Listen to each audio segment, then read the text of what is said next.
1 year ago, Americans lost a constitutional right for the first time in history, and Republicans ripped it away. Since that Dobbs decision, 14 states have passed total bans on abortions. Another 6 states have severely limited abortion services, and 9 other states have had their abortion bans blocked in court. Every day, women across our country are confronting a dystopian reality, one where Republican politicians have the final say in their health care decisions. Women are forced to stay pregnant against their will, even when their health and lives are at risk. Doctors in some states are having to deny patients the life-saving care that they need or risk being sent to jail. And other providers in states like mine are being pushed to the breaking point, trying to serve an influx of patients from out of state. The fallout has been devastating.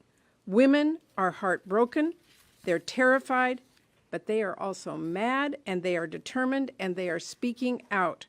And so are Senate Democrats.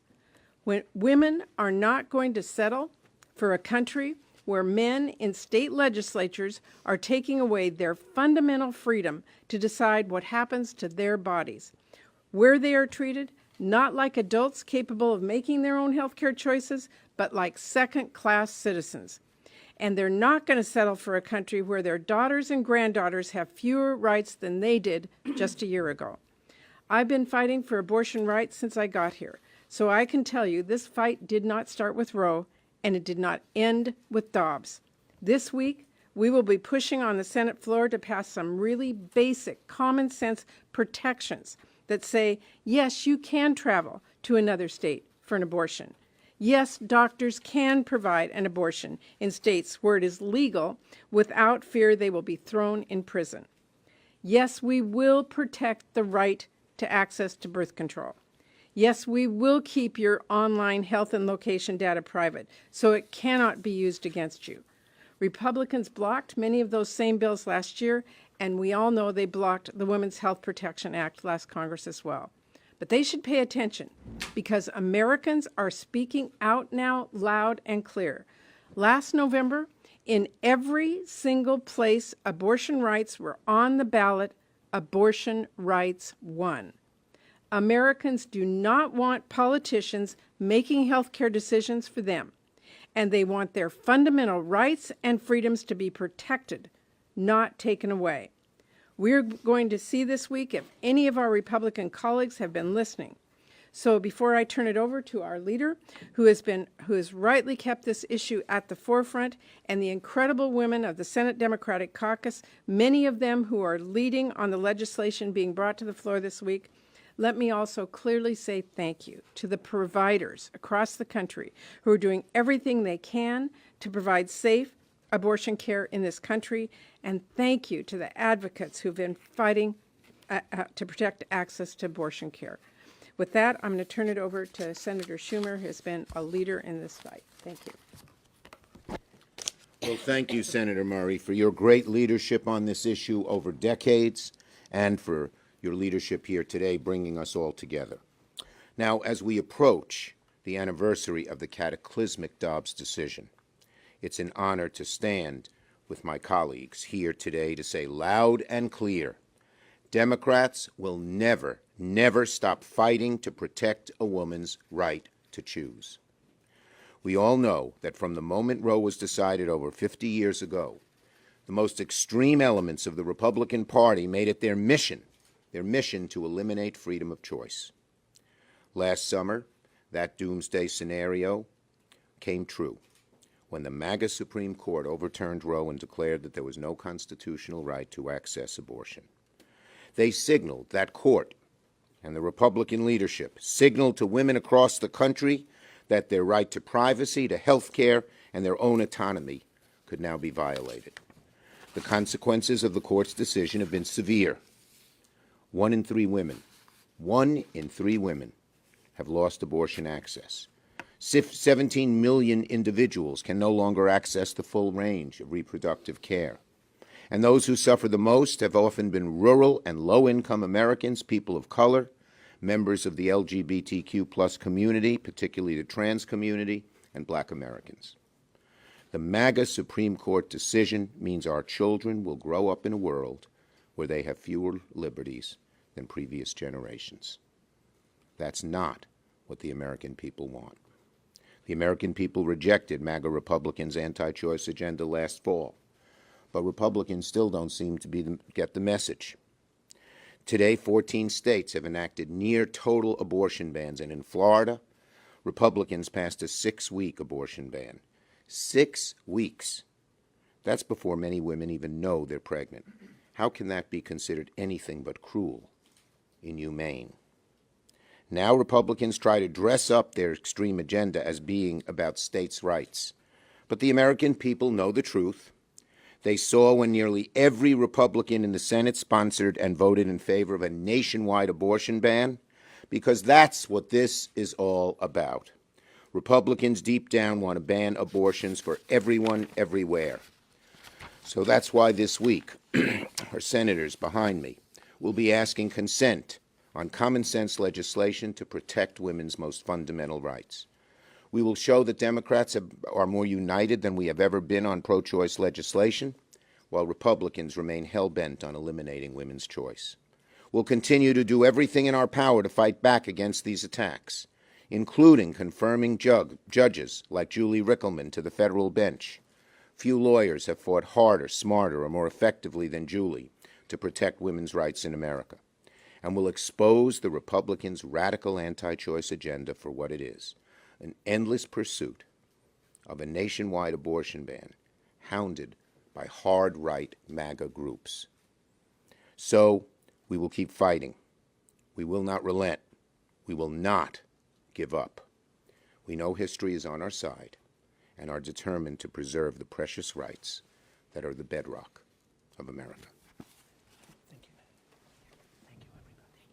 Thank you, Leader Schumer.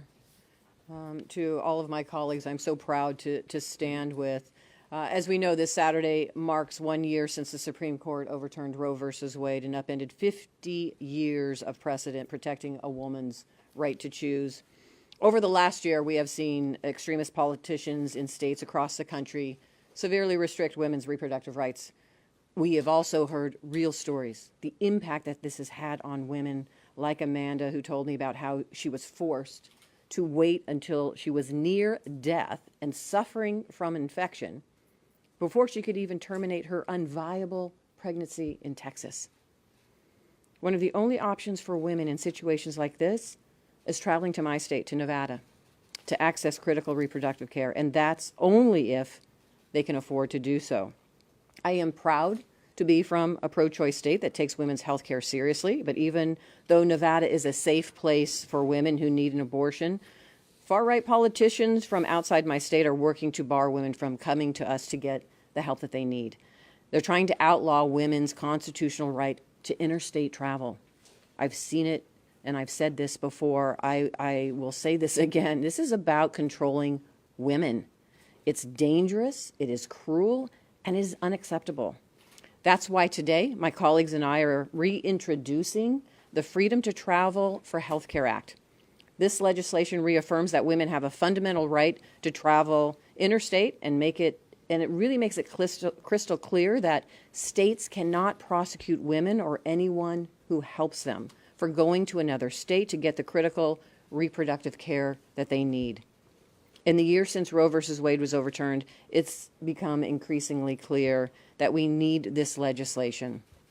Far-right politicians won't stop in their crusade to roll back women's rights across this country, but we will never stop standing up to them and fighting to protect women's fundamental freedoms. Thank you. Well, good morning, and I want to thank Senator Murray, Senator Schumer, and all of my colleagues behind us. We are united, and this is very important. We are united to protect and restore reproductive freedom for every American. And as we keep saying, but it's hard to wrap your head around the fact that for 50 years, Roe v. Wade protected our reproductive freedom and our right to make our own health care decisions. For 50 years. Then 1 year ago, it suddenly was gone. And now young people have fewer rights than their moms, their grandmothers. And women are literally being hurt every day, and their very lives in many cases are being threatened. It's heart-wrenching to hear what is happening to women in states around this country. In Michigan, we decided to do something different. Last November, we had the largest voter turnout in a midterm election ever. And one of the measures on the ballot enshrined the right to reproductive freedom in our Constitution. And it passed by a strong 13-point margin in our state. And it was very clear that Michiganders understand that healthcare decisions should be made by people, individuals, not by judges and not by politicians. And I would add that this has been fully implemented because we have a Democratic governor and a Democratic state house and Senate. There is a difference when we are electing Democratic governors versus Republican governors across the country. So now it's time for us to do something at the national level because your freedom should not depend on your zip code. We are laser focused on the legislation that's been talked about today, the efforts on the floor, the actions to restore reproductive freedom for every American. Because it all comes down to who makes the decision. Who makes the decision? Right-wing Republican lawmakers, right-wing extremists on the U.S. Supreme Court, or you? We stand with the women of this country. Senator Klobuchar. Thank you very much, Senator Stabenow. Thank you, Senator Murray, for your leadership. I was just looking at my colleagues and thinking about how they are all leaders who came into power when a lot of people told them no. I don't think a lot of people would think that Senator Duckworth could have gone and served in the military like she did, and she said she was going to do it, and she paid dearly for our country. Or Senator Shaheen and Senator Hassan being the first women in the United States of America to serve as both governors and senators, and every single woman on this stage was a first in their own ways, and they had a whole bunch of people saying no. And right now, what that Supreme Court did a year ago is they said no. They said no to the women of this country. They said, we're going to reverse 50 years of precedent and send you backwards. Literally, the leaked Alito opinion cited treatises from the Middle Ages. As someone once said, why move forward when they nailed it back in 1223? Well, guess what? This is 2023, and the women aren't going to take it. Everything we said would happen when I thought back to the events that we did together a year ago has happened. It is a patchwork of laws across this country. You have doctors leaving certain states because either they're going to be prosecuted or they're going to get in trouble, or most likely they're not going to be able to give the kind of health care that they believe they should give. You have women in states like Texas who have been forced to carry pregnancies for days after learning their baby would not survive because their doctors can't legally provide care. You think of the heartbreaking story of that 10-year-old in Ohio that no one believed, that the media said, a number of people said wasn't true, and then it turned out to be totally true. She had to go to another state, a 10-year-old girl, after being raped, to be able to get her health care. So all of that is what we predicted, and that is why you're seeing these overwhelming number of men and women showing up at the polls and voting for freedom, something we have all stood up for years. One of the bills that I hope you look at is the Uphold Privacy Act.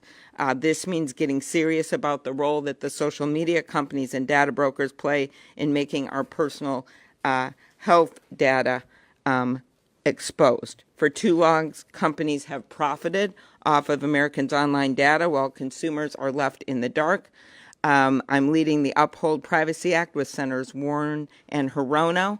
We're going to ask for unanimous consent to pass this legislation. And it simply says that women making their most personal health care decisions should be able to go to their doctor's appointments and consult specialists without worrying about their data being purchased or sold. That's how bad this is getting. So I think it is really clear that we are not going to back down in this fight because the people that we represent aren't backing down either. Thank you very much, and I will turn it over to Senator Jean Shaheen. Thank you, Senator Klobuchar. Good morning. I want to talk about the devastating impact that the Dobbs decision has had on our female service members. But before I do that, I want to respond to a story that broke this morning. One of the things that we have heard all of my colleagues talk about is the fact that since the Dobbs decision, whenever women and voters have had a chance to overturn Dobbs, to reinforce the importance of having women have access to reproductive rights, that they have succeeded. Well, now what we're learning this morning is that there are billionaires who are funding efforts to manipulate our voting process to keep women and voters from having a chance to weigh in on this issue.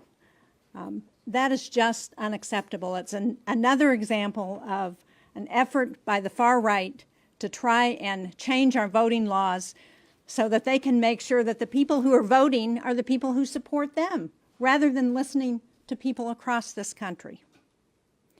Now, to go back to the impact on servicewomen and military families have no choice over where they and their loved ones are stationed and what state laws may govern women's bodies. Odds are that women who are stationed in Republican-controlled states have lost reproductive freedoms. Now, the Pentagon enacted policies providing necessary leave for reproductive health care services, but that's not enough, and that's why I've introduced legislation, the Protecting Service Members and Military Families Access to Health Care Act, which would codify these policies and ensure that service members and their families can access non-covered reproductive health care, including abortion services, regardless of where they're stationed. Last Thursday, Senator Murray and I had a chance to hear from a young woman who was in the military for 4 years. During that time, she needed an abortion. She told us that she was afraid to tell her commanding officer that she had to go someplace to get her health care because she was afraid she would be drummed out of the Army. She had a shock reaction to the abortion. She went into shock. She said she had to go back to work, and she was afraid to tell anybody why she was so ill because, again, she was afraid she would be drummed out of the Army.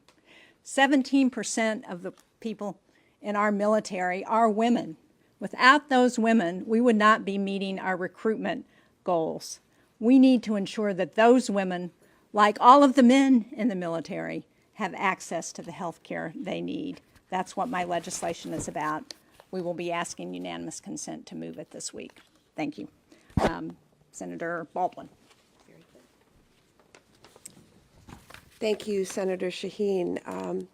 So as you've heard from my colleagues over and over again, women and families are facing serious consequences since their rights and freedoms have been stripped away. And I and Senate Democrats will not stand idly by.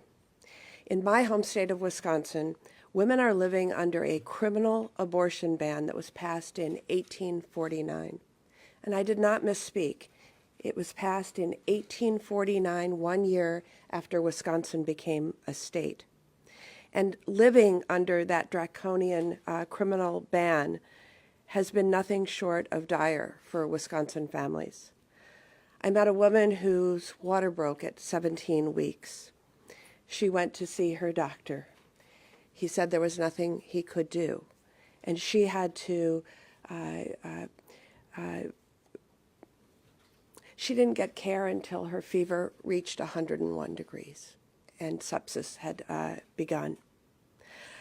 Another Wisconsin couple who I spoke with were told that there were serious anomalies with the pregnancy at 13 weeks. But she was forced to stay pregnant with an unviable pregnancy and play travel agency and lawyer to figure out how to get the health care she needed out of state. Another Wisconsin woman reports bleeding for more than 10 days from an incomplete miscarriage after emergency room staff would not treat her. And sadly, the list of these harrowing stories goes on and on.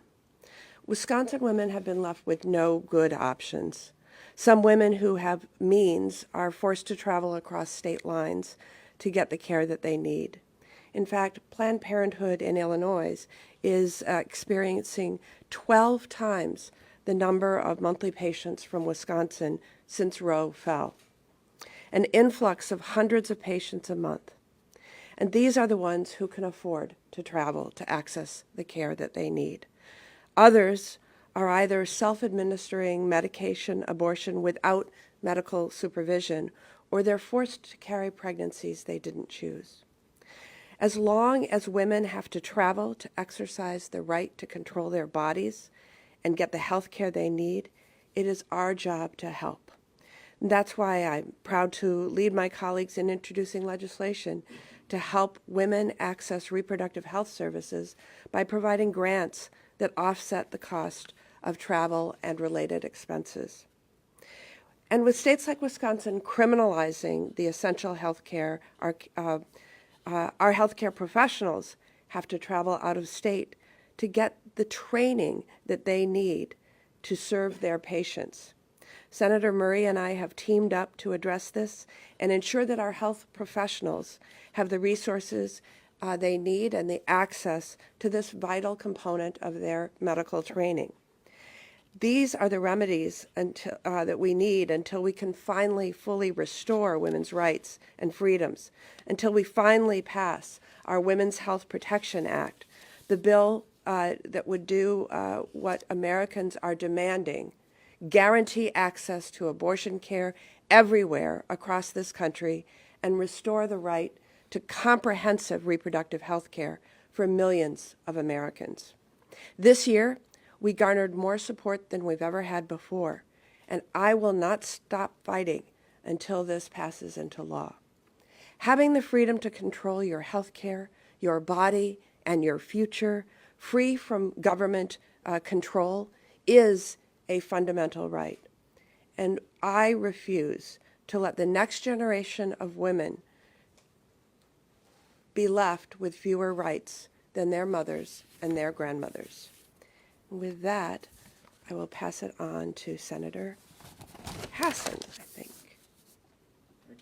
Yep.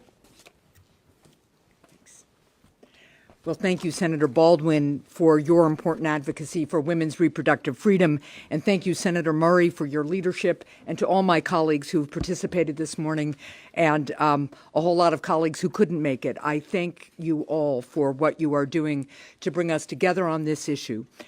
The Supreme Court's decision nearly 1 year ago today dealt a devastating blow to a woman's fundamental freedom.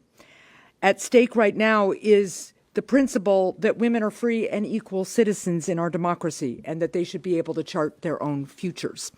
Across the country, individual women are grappling with the very personal impacts of the Supreme Court decision. These impacts are often horrific and jeopardize the health of women and the security of their families. At the same time, like my colleagues here, I have been inspired over the last year by the women and men all across the country who are speaking up for a woman's freedom and who have voted to protect reproductive rights. I still remember one of the field organizers in my campaign last year coming back from a day at the Doors and saying, as she asked a man in New Hampshire what his top priority was in the upcoming midterm, him reaching behind him and moving his 8-year-old granddaughter in front of him and saying, "I'm voting for her." This is about the future of our daughters and our granddaughters. This is about the future of our country. Anti-choice extremists continue their efforts to try to ban abortion all across the country. But what I know is that in the live free or die state, we take our freedoms really, really seriously. I think all Americans do. This is about a woman's right to have her fundamental freedom protected. It's about whether we are going to be full and equal citizens in our democracy. It's about whether 1/2 of the population is going to be treated as second-class citizens or whether we are going to regain our full citizenship. So I thank my colleagues again. We know we have a long road ahead of us, but the women of this country and liberty-loving people in this country will stand with women as we fight to regain the power to chart our own course in life. Thank you all, and with that, I'll turn it over to Senator Duckworth.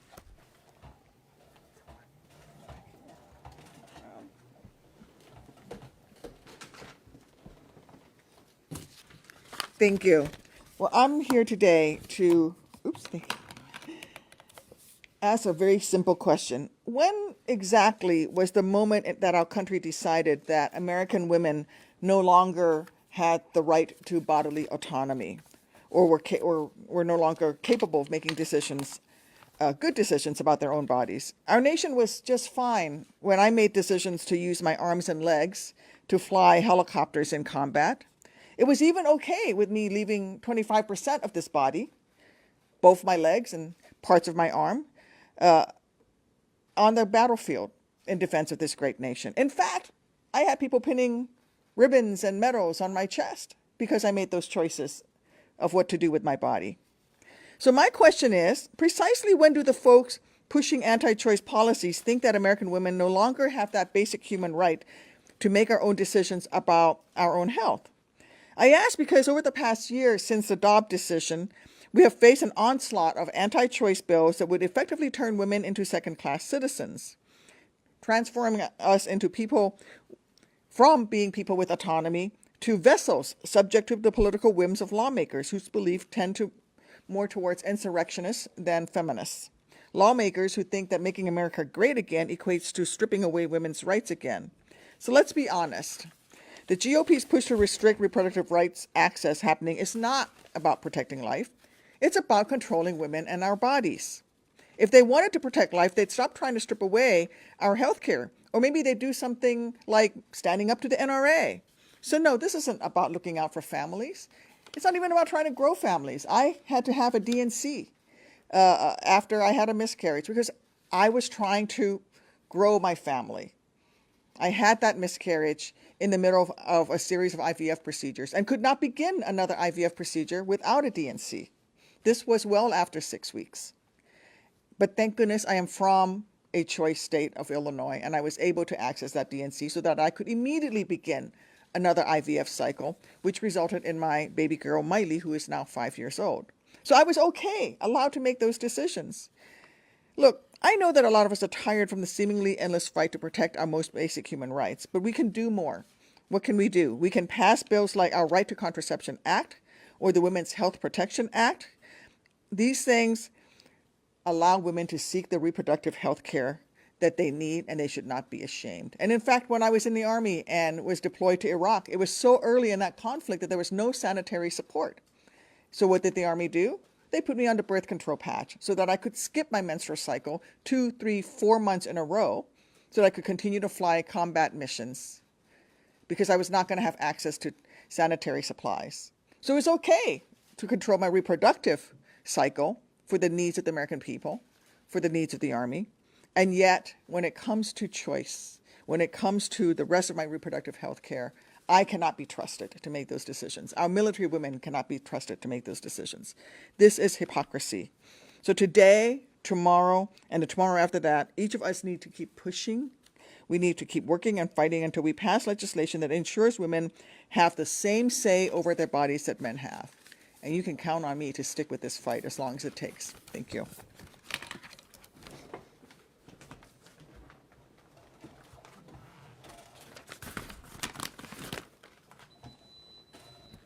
Thank you. You know, I have the privilege of going last before I turn this back over to Senator Murray, and I am proud to stand with Senator Murray, who's been in this fight for a long time here in the United States Senate, and with all the women, Democratic senators in the United States Senate, and my Democratic colleagues who are fighting every day to be sure that a woman controls her reproductive future. Because in the year since the Supreme Court struck down Roe v. Wade, attempts to ban abortion and restrict women's rights, well, as everyone has told you, they have been relentless. These actions have already had devastating consequences. And as you've already heard, we have all heard these gut-wrenching stories of little girls who were raped and couldn't get an abortion. We've heard stories of women who were miscarrying but couldn't access the care they needed right away because the doctors were afraid of being arrested by providing them basic health care. And even more, we've heard stories of doctors being sued or prosecuted simply for doing their jobs. And what's even worse is that some extreme Republicans want to go even further, banning abortion nationally. This would even ban abortion in pro-choice states like my state of Nevada. So let me be clear. We won't let them. We, all of us here, all of my Democratic colleagues, we won't let them. Nevadans sent me to the Senate to fight for women, to fight for our rights. And as long as I'm here and Senate Democrats remain in the majority, we won't let a restrictive abortion ban pass. So 1 year after the disastrous Dobbs decision, the fight to protect reproductive freedoms continues. I can tell you I will be there every step of the way, as well as all the women who stood behind me today and those who weren't able to be with us. Thank you. I'm going to turn it over to Senator Murray. Thank you. Thank you very much. We're happy to answer any questions.